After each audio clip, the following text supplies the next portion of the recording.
श्रीमद् जिनेन्द्र पंच कल्याण प्रतिष्ठा महोत्सव।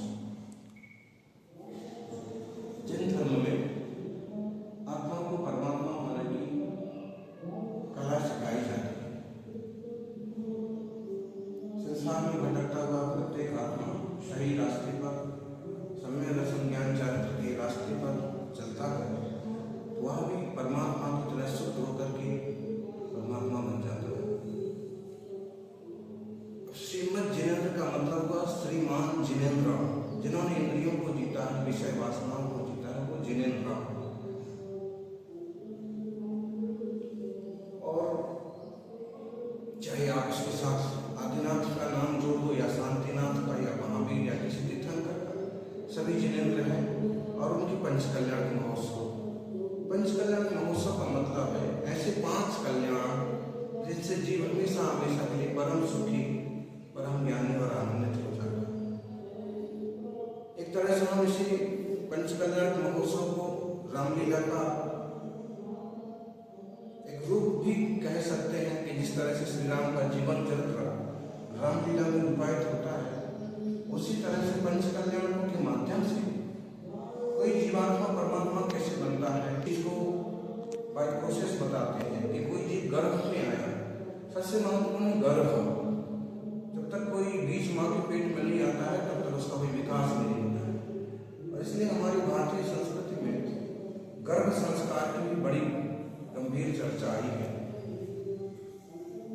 अभिमन्यु गर्भ में ही चक्रव्यूह भेदने की कला सीख रहे थे।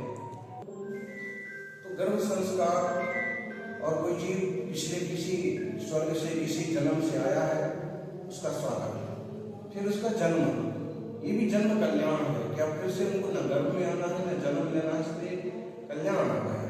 कल्याण का मतलब शुद्ध सोना। जैसे शुद्ध सोना वापिस पहला नहीं होता, वैसे एक बार चीज से निकल गए तो वापिस उसमें नहीं आना।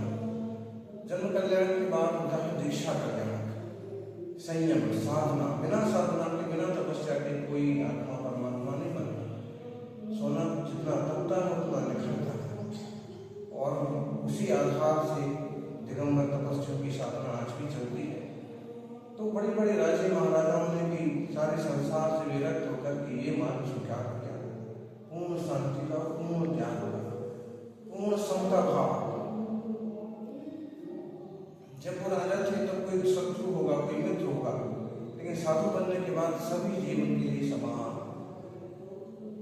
तो समता भाव की साधना करते हुए सब पापों से मुक्त होकर के केवल ज्ञान होता है, पूर्ण बोध की प्राप्ति होती है, घाटिया कर्मों का नाश होता है, तो केवल ज्ञान कल्याण बनाया जाता है।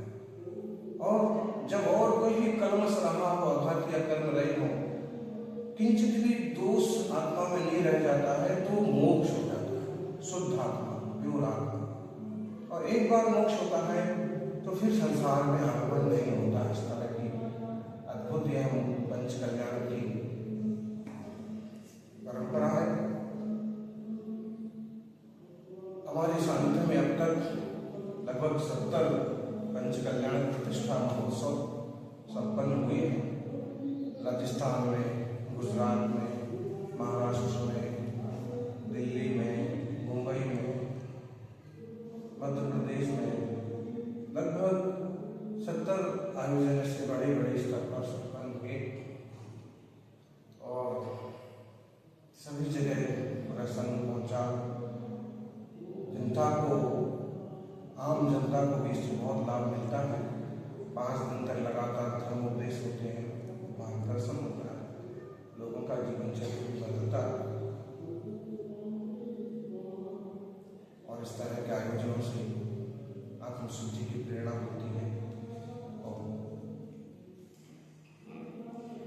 पंचकल्याण जो आयोजन है उसकी सार्थकता धार्मिक अनुष्ठान तो है ही, इसके अलावा सामाजिक जागरण का माध्यम भी है कैसे? धार्मिक कार्यक्रम तो है ही, लेकिन ये बहुत बड़ी सार्थक है।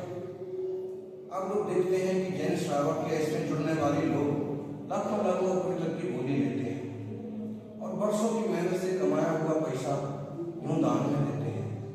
फिर जब इसका आयोजन होता है तो मंडप लगता है, संगीतकार आते हैं, आम लोग आते हैं, अलग अलग तरह के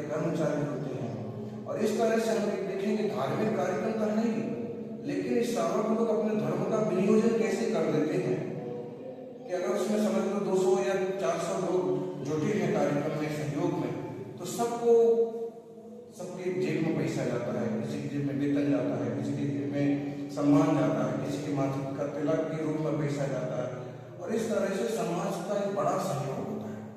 समाज के वंचित वर्ग को भी कार्यक्रम में किसी न किसी रूप में जोड़ करके, अब टेंट लगाया है तो उसमें 25-50 परिवार तो ऐसे लग गए होंगे कि जिनकी रोजी रोटी उसी से चलती है, तो अब उनके हाथ में जाएंगे 5,000, 10,000, 15,000, उनके परिवार चलते हैं। इसकी सामाजिक बड़ी इसकी महिमा है और सामाजिक उपयोगिता भी इसकी कल्याणकों की है। फिर भी हम अक्सर कर लोगों को बोलते हैं कि प्रदर्शन कम करो, ज्यादा प्रदर्शन मत करो, अपितु आत्मदर्शन करने का प्रयास करो। और जैसे ये आयोजन करना है तो उसके लिए मतलब स्थान है, चयन है, ये सब किस आधार पर होता है? समाज के जो श्रेष्ठी जन होते हैं वो सब इस पर विचार करते हैं। फिर जो विद्वान उसमें जुड़ते हैं वो विद्वान बताते हैं कि कितना उचित है आपका ये विचार, ये भूमि, ये मंडप। तो पंडित और विद्वान मिल करके वो सारी चीजें तैयार करते हैं। मुनि तो विरक्त रहते हैं, तब भी अंततः गुरु के पास जाके कहते हैं कि हमने ऐसा ऐसा किया है, इसमें कोई गलती हो तो आप बताओ, कोई कमी हो तो आप माफ कर सकते। बाकी हम तो प्राय करके इस चीजों में पढ़ते नहीं, पहुंच जाते हैं बस। जैसे आपने बताया कि आपके द्वारा अब तक 70 इस तरह के आयोजन किए गए, तो ऐसा कोई आयोजन जो मतलब सच में आपके हृदय को स्पर्श किया हो? इस तरह के आयोजन अपने आप में हर एक आयोजन हृदय को स्पर्श करता है, लेकिन जब पूरा गांव जुड़ता है, जब आम जनता उसका लाभ लेती है तो ज्यादा खुशी होती है। जैसे कुकापुर, यहाँ जैनों के परिवार का है तो मुश्किल से 10-15 होंगे, लेकिन मंडप रोज पूरा भरता है और पूरा गांव लाभ लेता है। तो इसमें एक तरह की खुशी होती है कि लोगों का सुनने का रुझान है, लोगों का धर्म के प्रति श्रद्धान है, लोगों का तपस्याओं के प्रति अपनापन है, और वो सुन रहे हैं तो उनका जीवन भी बदलेगा, व्यसन छूटेंगे, सदाचार आएगा, शाकाहार आएगा। ऐसे अब और स्पेशल आयोजन की बात करें तो दाहोद का एक ऐसा अद्भुत आयोजन हुआ कि जिसमें बहुत ज्यादा स्पेशल इफेक्ट्स रखे गए, बहुत ही ज्यादा बड़ा पंडाल बनाया गया, फिर महाप्रतिक्रमण हुआ, देश भर के विद्वान इकट्ठे किए गए और कई सारे मंत्री संतरी भी उसमें जुड़े। तो ऐसे आयोजन हैं जो हृदय को स्पर्श करते हैं, लेकिन हम उसे जनता से जोड़ के देखते हैं, जनता को लाभ हो वो ज्यादा सार्थक कार्यक्रम कहलाता है। युवाओं को धर्म से जोड़ने के लिए या उस दिशा में इस तरह के आयोजन की क्या भूमिका रहती है? इस तरह के आयोजन युवाओं के लिए आकर्षित करते हैं, युवाओं के लिए खुलापन चाहिए, युवाओं के लिए सकारात्मक माहौल चाहिए, युवाओं के लिए थोड़ा नाचने कूदने का मौका चाहिए। इस तरह से व्यवहारिक कार्यक्रम में युवा भी धर्म के प्रति आकर्षित होते हैं और साधु संतों का स्नेह मिलता है, समाज में समरसता बढ़ती है, तो उनका भी धर्म में घुलने मिलने का भाव बनता है। वास्तव में युवाओं की धर्म के प्रति रुचि कम नहीं है, लेकिन धर्म के नाम पर जो प्रोपेगेंडा होता है उससे उनको अरुचि होती है। इसलिए धर्मात्माओं से, धर्म के ठेकेदारों से आग्रह हम करते हैं अक्सर कर कि धर्म को इस टाइप का रूप दो कि युवा और किशोर सबों को अच्छा लगे, जहाँ शांति मिले वो धर्म है। अब मंदिर में जाके भी क्लेश हो तो क्या मतलब है? तो युवाओं को इस तरह के कार्यक्रमों में अच्छा लगता है, जुड़ाव होता है, जीवन सुंदर बनता है। जैसे अभी आपने 70 आयोजन तो आपके निर्देशन में हुए, तो आगामी दिनों में कोई कार्य योजना बनी हो या प्रस्तावित ऐसा आयोजन कितनी होंगी? 5-7 जगह के आगे चल रहे हैं, लेकिन चतुर्मास में एक जगह बैठ करके फिर निश्चय करेंगे कि किसको किस तरह से समय देना है, किस तारीख वो किस तरफ जा सकते हैं, पहुंच सकते हैं, वो निश्चय बात। आप क्या संदेश देना चाहेंगे कि जिस क्षेत्रों में भी आयोजन होने वाले हैं और आयोजन करवाना चाहते हैं? सबसे बड़ा हमारा संदेश तो ये होता है, प्रदर्शन कम और विनियोजन ज्यादा हो, दूसरों को लाभ ज्यादा मिले, हमारे शौकों पर ही उसका खर्च ना हो जाए। दूसरा, प्लास्टिक का प्रयोग नहीं करें, थोड़ा कुछ पैसा ज्यादा खर्च हो लेकिन देसी संस्कार, देसी बर्तनों का प्रयोग करें। और प्लास्टिक का भी प्रयोग होता है तो यूज एंड थ्रो, केवल फर्स्ट यूज प्लास्टिक एक बार उपयोग करके फेंकना, ये वाले प्लास्टिक का इस तरह का उपयोग नहीं करना चाहिए, क्योंकि बड़ा प्रदूषण होता है। गाय भैंस पशु पक्षी भी दाने लगे रहते प्लास्टिक खा जाते हैं और बेमौत मारते हैं, तो ये सावधानी बरतना चाहिए।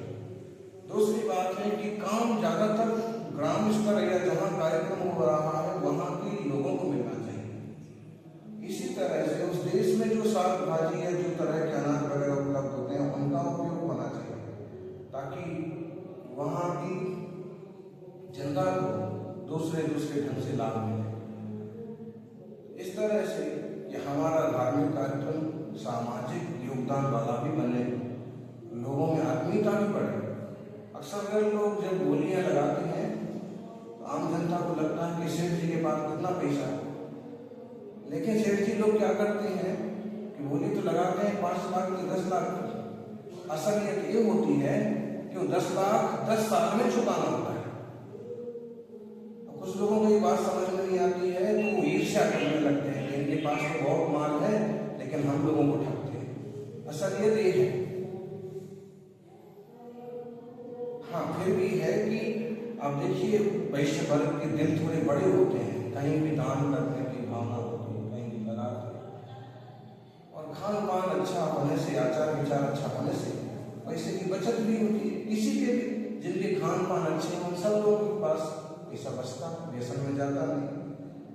ये संदेश भी हम जनता को देते हैं कि इस तरह के आयोजन और इस तरह की बोलियों को देख करके ईर्ष्या मत करो, ये सीखो कि इन लोगों ने 1-1 रुपया बचा करके इतना बड़ा आयोजन किया, इनने व्यसन में पैसा खर्च नहीं किया, इनने फैशन में और तमाशों में पैसा नहीं लगाया, इनने धर्म और समाज के लिए पैसा खर्च किया। ऐसे ही आप ये मत ईर्ष्या मत करो, आप भी इस तरह की चीजों से बचो और 1-1 रुपये का संग्रह करके कभी मौका पड़े तो किसी स्कूल में कमरा बनवा दो, किन्हीं बच्चों की पढ़ाई में लगा दो, किसी गरीब की मदद करो और सामाजिक समरसता